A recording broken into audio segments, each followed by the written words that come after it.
With desolation is the land made desolate, because there are none who thinketh in their heart.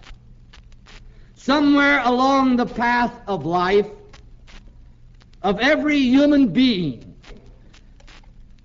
there comes a dread moment when we suddenly see ourselves for what we really are, minus all the sham, the surface, and the show.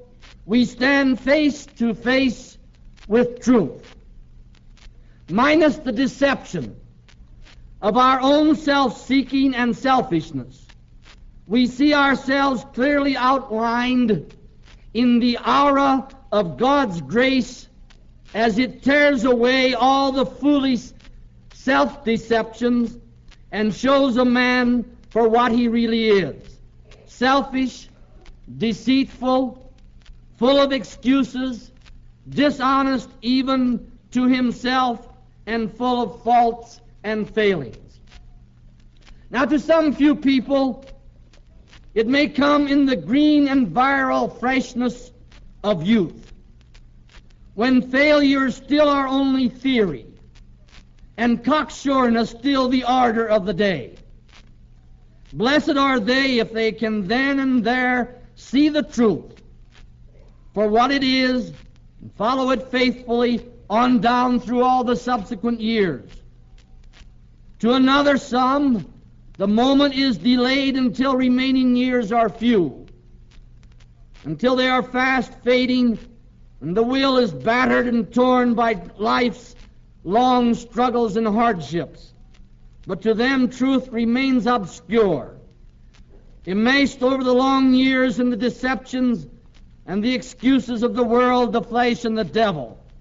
Only a miracle of providence and God's grace can pierce the hardened shell.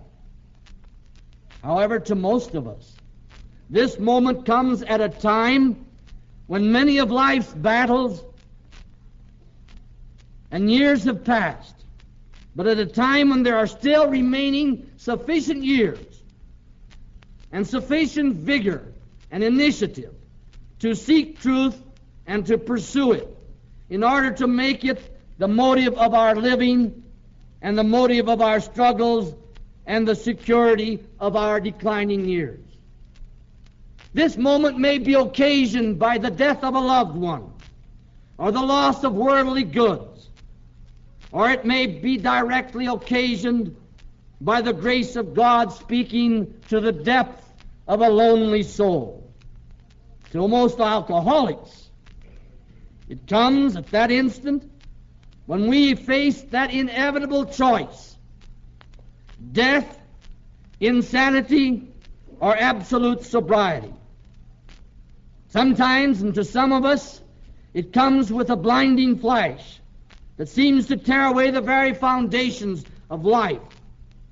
An alcoholic or non-alcoholic, layman or professional, young or old, there arises from the very innermost sanctuary of the soul and the heart the cry, "My God, what a mess I have made of things! How pitiful the good done! How sparing my help to others! How innumerable my mistakes, the wrongs! How all-pervading my self-seeking! How dishonest my every motive! How seamy the finished but now battered product!" This moment may last for an hour, a day, a month, a year, or for years. But whenever, wherever, or however it comes, it is a fearful moment, because upon that moment may depend, and upon the decisions of that moment could depend, our whole life and our whole eternity. And after that has happened to us, one can never be the same again. For it is then that we see fully and clearly, without rhyme or excuse, what we are, what we have made of ourselves, and what we have done with it. For once we know things for what they really are. And at that time, life's greatest decision must be made. And then it is that it seems that an angel has us by the hand and the devil has us by the foot.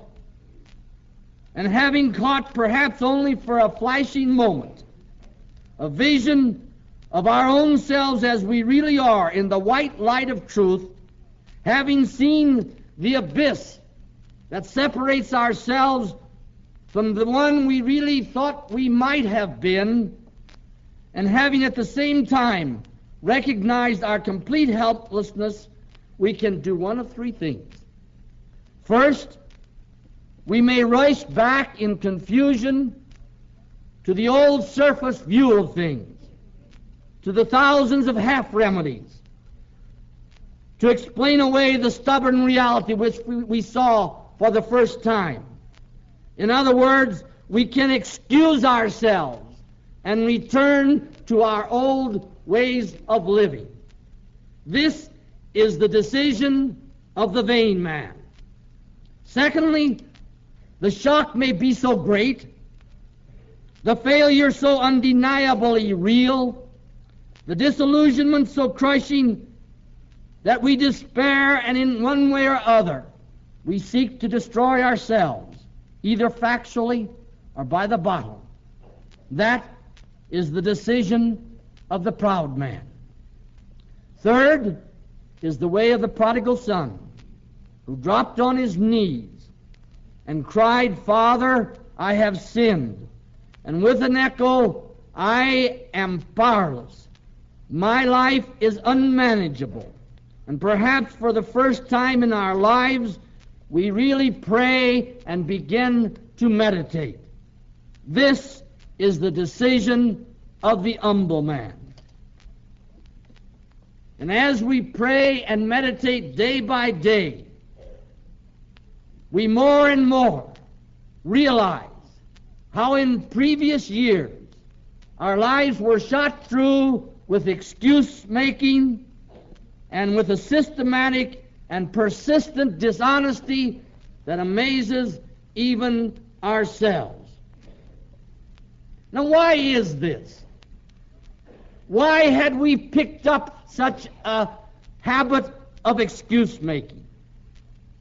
Well, the habit of making excuses is as old as the human race. It had its beginnings with Adam and Eve. Remember the story? Let's take a look at what happened. According to the Scriptures, Adam and Eve were created and placed in the Garden of Eden to be happy. However, the Lord told Adam and Eve, "You can have all things, but you cannot eat of a certain tree in the middle of the garden." And he said, "The day you eat it, you'll die." Then along came the serpent. And there he saw Eve, and he asked Eve, "How come? Why don't you eat the fruit of that tree there?" Eve says, "We can't." The serpent says, "Why can't you?" Eve says, "The Lord said we couldn't." And the serpent says, "Oh, look at it. Nice little apple. Nice red apple." And then Eve started to give in. She started to hesitate. She looked at the apple. She saw that it was good to eat. And then she suddenly said, "But God said that on the day we eat it, we'll die." And the serpent says, "You won't die. God knows that when you eat the fruit, you'll become like unto Him. That's the reason He don't want you to eat it." That clinched the argument. And Eve ate the apple. Eve doubted God, believed the serpent, she ate the fruit. But immediately she realized that she had done wrong. Oh, conscience, start working. But she in turn offered it to Adam. Misery loves company, you know. And she said, "Adam, come here." She said, "Look, I got a nice big apple. And it's good. Look, I took a bite." Well, as so many husbands have done down through the ages, in order to placate his wife, Adam ate the apple. And then they heard the voice of the Lord. And they began to be afraid. Why? Because they were seeking to escape responsibility for their actions. They fled this voice of God. And then in order to justify himself, in order to escape from responsibility, and to minimize his own guilt, and to salve his own conscience, when God asked Adam, "Why did you eat the fruit?" he answered with the first excuse that we know was used in the human race: "She tempted me."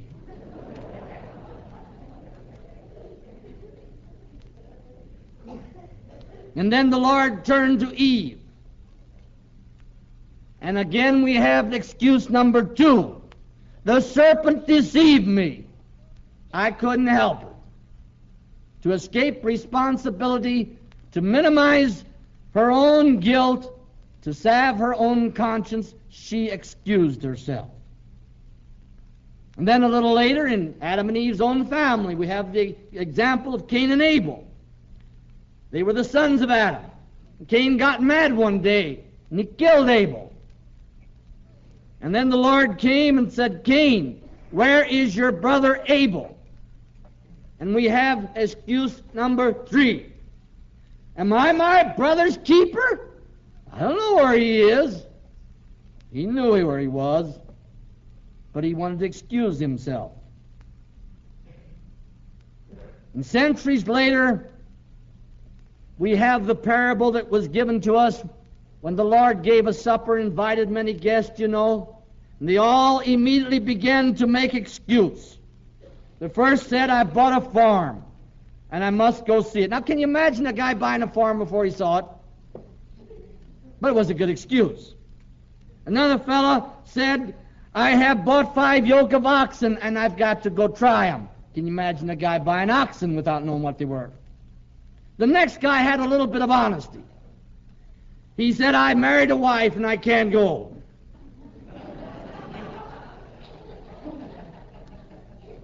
But in all of these instances, they excused themselves to justify what they had done wrong, to escape responsibility, to minimize their guilt, and to salve their conscience. Now, what would the alternative have been? The humble admission, "I did wrong, Lord, I'm sorry." Adam would have only had to say, "Yes, Lord, I ate the fruit. I know, I realize I've done wrong. I'm sorry. I'll do better in the future." Eve, Cain, the ones who excused themselves from the supper, all that was necessary was simply an honest admission and an humble willingness to avoid it in the future. Whereas the person who makes excuses is like the little child whom we hear say, "Mommy, I couldn't help it. I couldn't help it." Instead of, "I'm sorry, Mommy, I won't do it again." And so the alcoholic, when he comes along, he's a past master at making excuses. How could we justify our existence if we hadn't been? We had to manufacture them by the carload. When we run out, we made more of them. Now, why is this? Well, I think there's 2 reasons for it in the alcoholic. Not that all people don't make excuses. All people do. But the alcoholic, he's the past master at it. First of all, and this is only my own opinion, I believe all alcoholics have a sort of over-sincerity to their personality. They're perfectionistic. They're sensitive. So they really are trying to do a little better than they even have to do. And along with that, they have a fear, an indefinable fear in their personality. So most alcoholics, in order to justify their actions because of their fear, the abnormal fear comes into play. And having done something or failed to accomplish what they tried to do, the fear causes them to escape.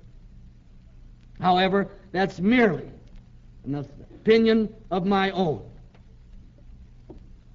Now, what is an excuse? Well, I'm going to give you my definition. It's the only one I can give you. And an excuse, to my mind, is an attempt to find a reason where there ain't any.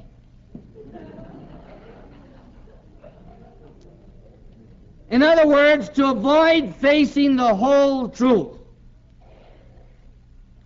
This same rationalization and excuse-making we find operating in a group of alcoholics when you hear them say, now, just what is an alcoholic?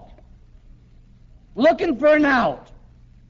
Looking for someone to say, now, this is a part of alcoholism. I haven't got that, so I must not be an alcoholic. That will justify my next drink. Now, since this habit of excuse-making is such a basic human fault and such a very important part of the personality of all alcoholics, let's endeavor to analyze some excuses and to try to point out their utter fallacy. Now, of course, I could be here for days giving some of the excuses that we hear in AA. So we'll just take a few of the most important ones that we hear not only in AA, but in everyday living. And excuse number one is, well, everybody else does it. This is one of the most common used. Everybody else does it, so I don't feel so bad. But that doesn't change the law, does it? But since everybody does it, well, I'm not by myself, so I justify my actions, I salve my conscience, I feel better, and for a while, I've made an excuse. Then another one is, well, they all say so. Who are they? Have you ever met they? But it does salve our conscience, doesn't it? If we can say, well, somebody else did it. They say so. Then another one we hear every once in a while is, well, men of distinction do it. VIP, you know. You know what the end of VIP is? RIP. You know, talking about men of distinction, there used to be an ad in the Slick magazine of a certain liquor, and it said that men of distinction changed to this liquor, you know. Well, there used to have a fellow there posing for that ad. He was a very handsome guy, gray-haired, but all of a sudden he didn't pose anymore. I met him in a sanitarium.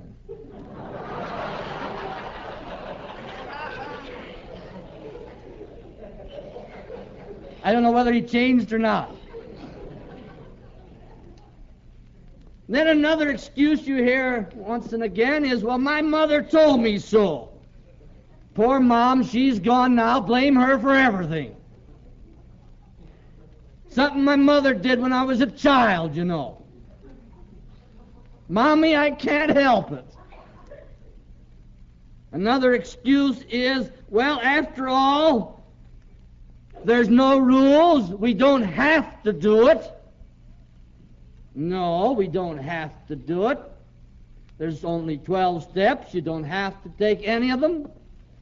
That's the reason we have so many first step Johns and Jills in the AA, you know. Sober and how they hate it. But the funny thing is, one does have to die, don't we? And then you take it from there. Then another excuse often used is, well, I would, but I just don't feel well. They tell the story about a young lad who got a job, and after he had worked a while, he went into the boss and asked him to leave him off for the rest of the day. And he told the boss, I just don't feel well. Well, the boss said, now, young man, I want to tell you something. I want to tell you something that you can't learn too often or too well. And that is that most of the work done in this old workaday world is done by people who just don't feel well. But it is a good excuse. It does salve our conscience. Then another excuse is, well, at least I'm not a hypocrite. Oh, yeah, I drink once in a while, but I admit I drink. I'm not a hypocrite. How many times we hear that? Sure, I go to church once in a great while, but I don't go all the time. I'm not a hypocrite about it. I admit it. You know, a lot of people, they won't come to AA at all. In the same way, there's a lot of people who won't go to church. You know what I tell those people who say that they don't go because they're not a hypocrite? I tell them they might as well come, because there's always room for one more.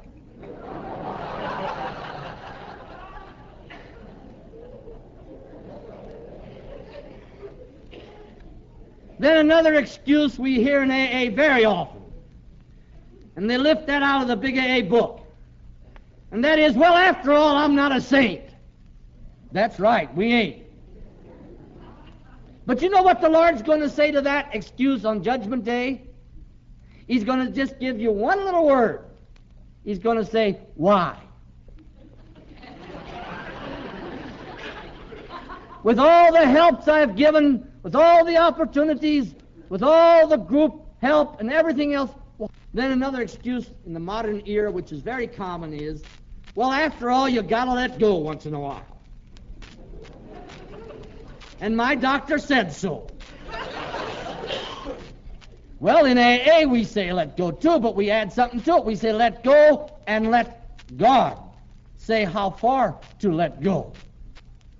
Yes, anything within the law of nature or God is reasonable, and we should relax and let go.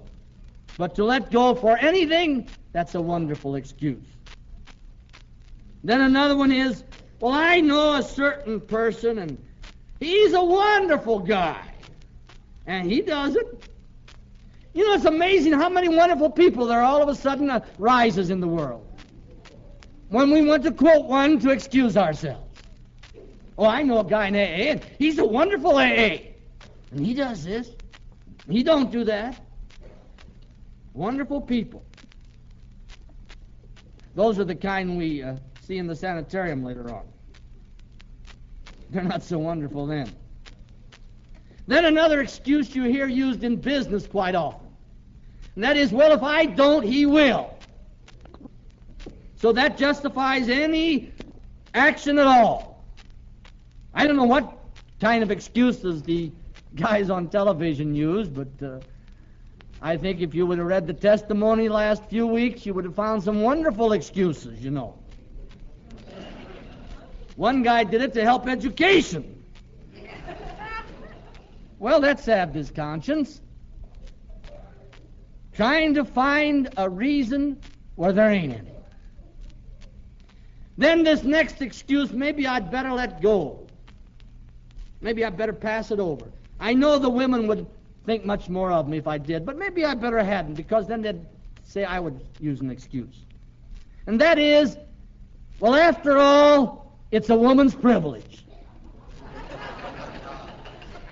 Where did they get this privilege?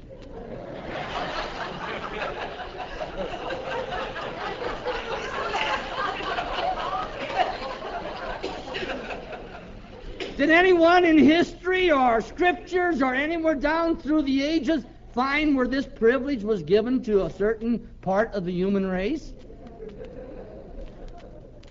But believe me, ladies, you got something there. At least a good excuse. Then another one we hear in AA once in a while is, well, after all, I'm a little wacky. Do you know why a fellow would rather be wacky than a sinner? Well, if he's wacky, he doesn't have to do anything about it. But if he's a sinner, there's a responsibility of changing. It justifies our actions. It salves our conscience. It lets us escape from responsibility. Then another one we hear in AA quite often is, well, after all, yeah, but I'm different. That's all right for everybody else, but I'm different. And of course, if I'm different, well, then I can do anything I want to do, because I'm different. Then another one is, well, after all, I would, but times change, you know, and you got to be modern. You got to keep up with the times. Well, I'm going to tell you something. Times indeed do change. They change a lot. But souls change very little, and God Not at all. Unquote. Then another one which excuses us from the law of charity is, well, after all, I am a very frank person. I speak my mind. No matter who it hurts, I speak my mind.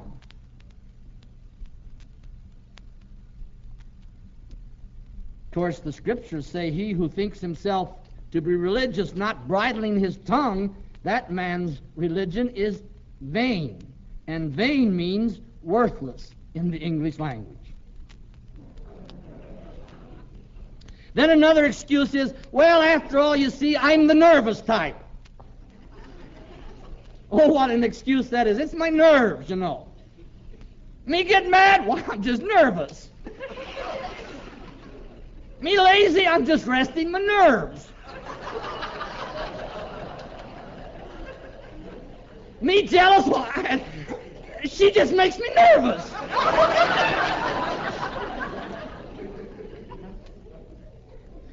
Who's getting old?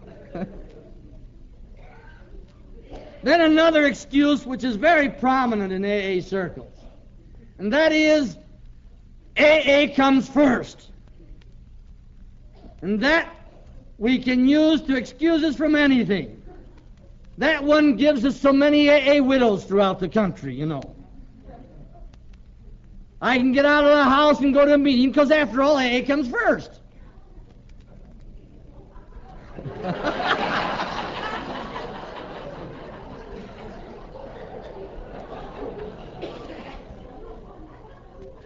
I can get around any obligation of life by saying, well, AA comes first. AA comes first inside, not AA activity. The law of succession of value in life is God first, then myself, then my family, then my friends, and even my enemies comes along next. Then another one which is very apropos, especially to AA, and that is no dues, no fees. No money in AA. Why should I give anything? And that's what's made New York almost a poorhouse. The same people who thought nothing of going into a tavern and saying, "Sap the house," putting down a $20 bill. Now the poor secretary, the chairman, or the one of the group who has to do with the money asks for a little donation to help with the expenses, and they yell to high heaven. And when they take that 2 bits out of their pocket, you can hear their elbows squeak.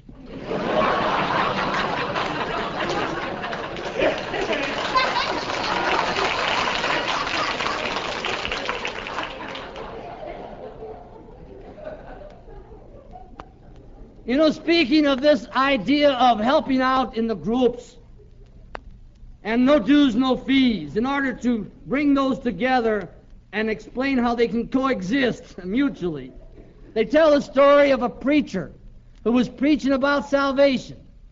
And he was saying, salvation doesn't cost a thing. It's absolutely free. It is just like the water that the Lord gives us. It doesn't cost a thing. Then after he got through preaching, they passed the collection basket. One of the members of the congregation went up to the preacher and he said, "Say, preacher, how come you say salvation's free and now you pass the collection basket?" "Well, sir," he said, "I mean what I said. Salvation is free. I said it's just like the water that the Lord gives us. But you know something? When it comes to the piping, you got to pay for it."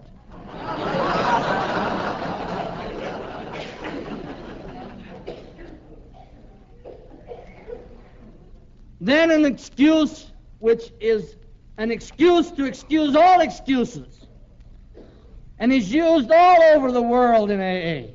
And that is, well, after all, I'm an alcoholic. What do you expect? I'm an alcoholic. We get mad. Well, what do you expect? I'm an alcoholic. We are lazy. Well, what do you expect? I'm an alcoholic. We are dishonest. We lie. Well, what do you expect? I'm an alcoholic. We chisel and we cheat. We nurse our faults. Well, what do you expect? I'm an alcoholic. And on and on. What do you expect? I'm an alcoholic. Then we see that same guy drinking. Well, what do you expect? He's an alcoholic.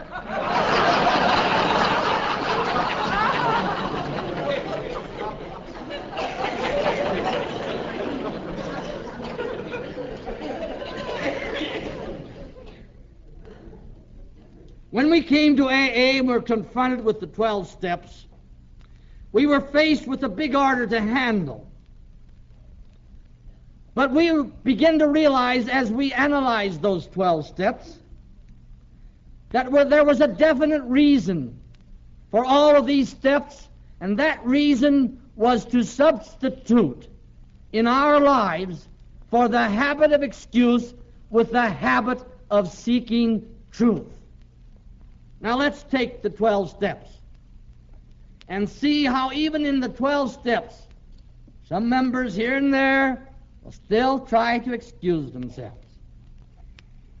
Because they are, that is the steps, are aimed at finding truth to replace the habit of excuse-making. The first step, we admitted we were powerless over alcohol and that our lives had become unmanageable.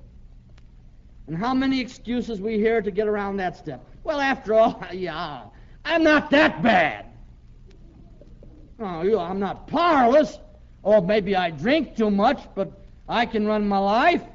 I have not lost my family. I haven't lost my job. I'm just about to, but I haven't. I had a long-distance call some years ago from a fellow who hadn't been working for a year because of drinking. The fellow with whom he was staying had called me initially, and then he put the other fellow on the line. And I asked him, I said, by the way, have you ever heard of Alcoholics Anonymous? Oh, he said, I'm not that bad. I said, well, why aren't you working then? He couldn't answer that. Then the second step, we came to believe that a power greater than ourselves could restore us to sanity. And here the primary excuse used, there's lots of excuses used for all these steps, but the one used mostly here is, well, after all, you've got to be practical, and I don't go for this God stuff. That's the nice way around it. That will salve my conscience.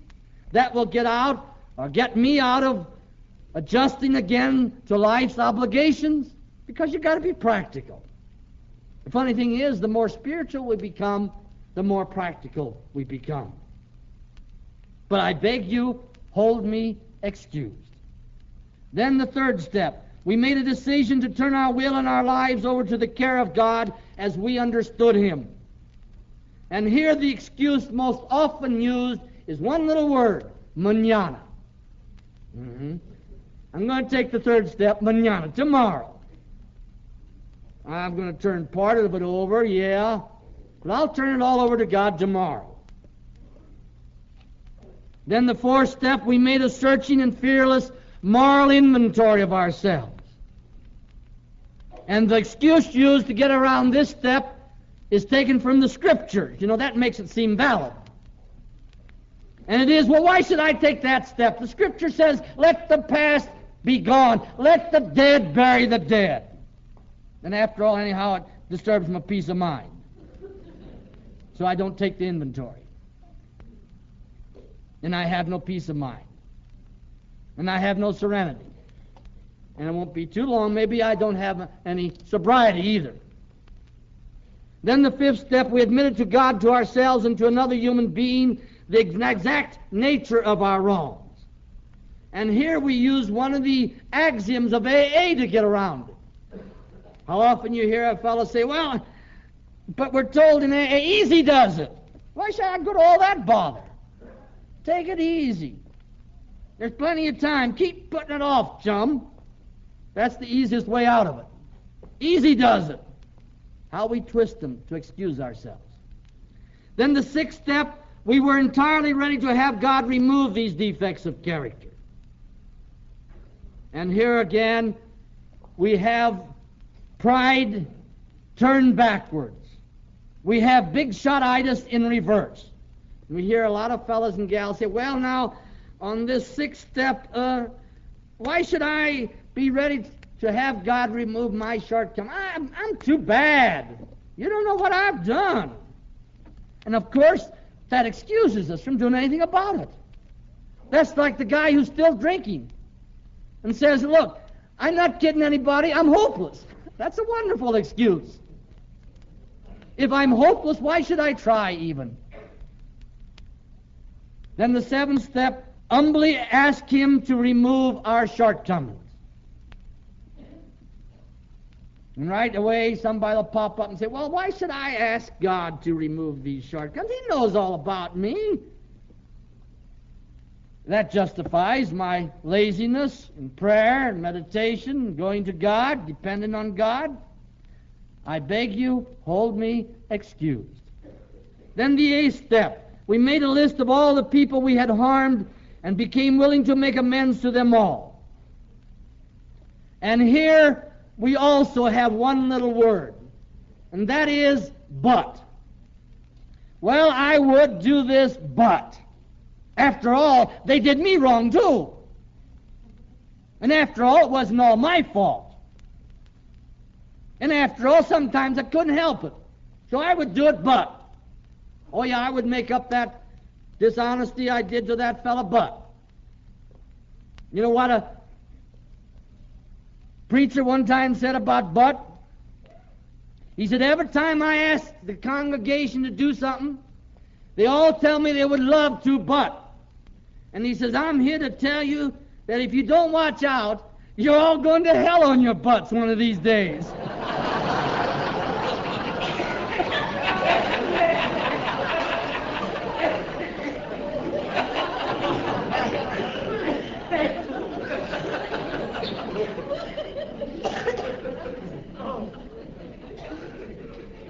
But as with all excuses, it salves our conscience. It justifies our actions, at least to our own way of thinking. And it enables us to escape responsibility. Then the ninth step, we made direct amends wherever possible, except where to do so would injure them or others. And here, the excuse most often used is, well, that's not really necessary. In the matter of justice and rights, it is not necessary. So it excuses us. The 10th step, we continue to take personal inventory, and when wrong, promptly admitted it. And here, so many will say, well, I would do that, but it disturbs my peace of mind, you know. Why should I continually dig something up? You know, if something about me disturbs my peace of mind, I better do something about that something about me, or else someday it might disturb more than my peace of mind.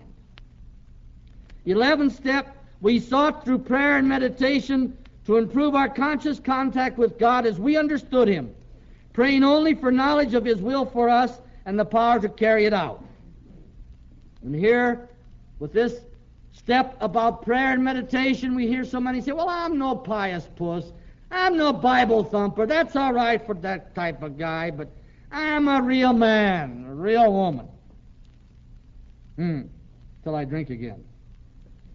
Then the 12th step, having had a spiritual awakening as the result of these steps, we tried to carry this message to alcoholics and to practice these principles in all of our affairs. And here there's thousands of excuses used. Oh, I would speak, I would do 12-step work, but I'm not talented along those lines. I'm no public speaker. Oh, there's thousands of excuses used. But they all justify me in my own mind, salve my conscience. Shades of the parables. You know, I bought a farm and I must go see it. I bought 5 yoke of oxen, and I must go try them. I married a wife and I can't go. Now, as we saw in the beginning, with desolation is the land made desolate, because there are none who thinketh in their heart. And that's the reason these 12 steps aim at the replacing of the habit of excuses with the habit of seeking truth. The 12 steps are divided into 3 sections. Number 1, that's the door. Lots of guys and lots of gals, they open it and then they run. But they'll be back. He'll be back someday. Number 2 to 9, that's getting on the program. Getting ready for the program. 10, 11, and 12, that's the daily working day in and day out of the program in order to replace the habit of excuse with the habit of truth. Prayer and meditation, right in the middle, the core of the whole thing, meditation, seeking truth in the presence of God. Step number 9, I seek the truth about me, inventory. 11, I seek the truth about God and me, prayer and meditation. 12, I seek the truth about my neighbor and me. Carry the message to other alcoholics. And right in the middle is meditation. And so I'm going to close with one statement. The more we meditate, the more truth we'll find. The more truth we'll find, the easier will we accept things. And the more we accept, the less conflict we will have. And the less conflict we have, the more peace of mind, the more serenity. And so therefore, if we meditate every day, the day will never come when we have to meditate. Remember the last binge? May God bless you for listening.